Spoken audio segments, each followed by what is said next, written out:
Hello everyone, and welcome to the next edition of the Holland Land Office Museum's Artifact video series. My name is Ryan Duffy, and I'm the director of the museum.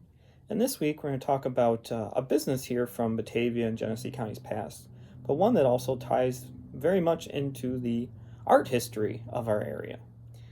So this week's topic, we're going to talk about the F.E. Mason Seal Company. And the Seal Company was actually founded by Frank Mason, who was really the patriarch of the first family of the art scene here in Batavia, the Mason family, who were very much responsible for the founding of the Society of Artists here in Batavia and really putting Batavia on the map in terms of its artistic talents, as they were probably the most well-known artist of the area, especially for their time. So we're going to get more into the history of the company and show off some of the things that they've created, which are very exquisite in their detail and color, especially for the type of material and how old they are. So sit back and enjoy a little bit more about the F.E. Mason Seal Company.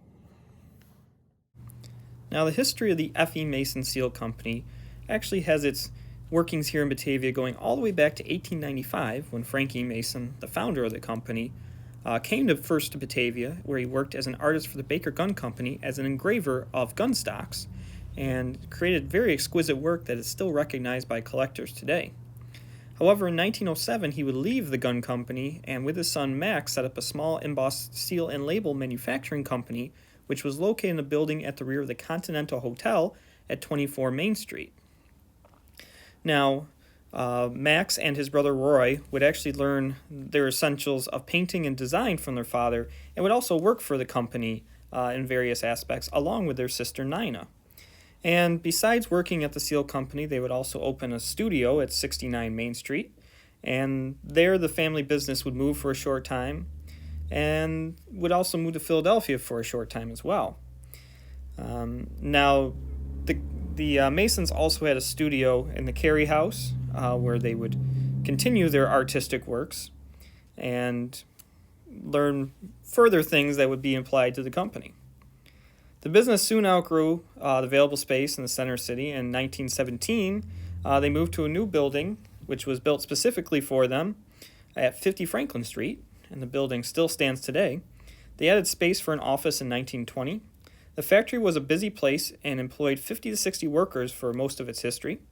Mr. Mason and his sons shared the work of designing new products and taught many local young people the essentials of design and took them sketching on weekends. F.E. Mason & Sons was one of the earliest firms to make artistic embossed seals, and it became one of the largest in the country. After Frank Mason died in July 1936, Max Mason bore much of the responsibility for the business, although his brother Roy also did artistic designing. Other designers of ability who worked for the Masons were Richard W. Ware, George Mahaney, Rosalind Hayes, Madeline Custer, Merle Mabin, and Wayne Dorpfeld. Most of these young people gained reputations for art under their own name and would go on to become rather well-known artists. In 1959, both the Mason brothers were retired, Max spending much of his time in Florida, Roy having moved with his wife to California. Management of the business went to Max Mason Jr. and John Bertrand, Max Mason's son and son-in-law. Both men were good businessmen, and although neither had really as much artistic skill, they had young designers who worked for the company, and the quality of the seals remained quite high. In the 1970s, both men retired, leaving management of the company to Bertrand's two sons. Neither of them had quite the acumen for the business, and in 1975 they sold the business and the factory to Stanley Furwheeler of Rochester. He ran the factory as an auxiliary to his Rochester plant, but had very few workers on site, and in 1977 he actually closed the building down and moved all the machinery, dyes, and designs to Rochester. Now, the building is still standing and is actually the home of Turnbull Heating at this time, but it is where the Mason Seal Company had its growth. Well, I hope you enjoyed this edition of the Artifact video series and learned a little bit more about the Mason Seal Company and another one of the industries that grew here in Batavia. If you've enjoyed any of the content, be sure to like the video and subscribe to the channel, as it helps it out a little bit, but also gets you notified earlier when we do post new items.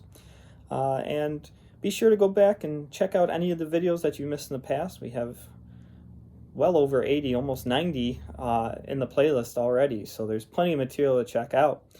But as always, if you found any of this interesting, the best way to learn more is to stop by the museum and see the things for yourself, and we'll be happy to share even more stories about the artifacts and the people behind them.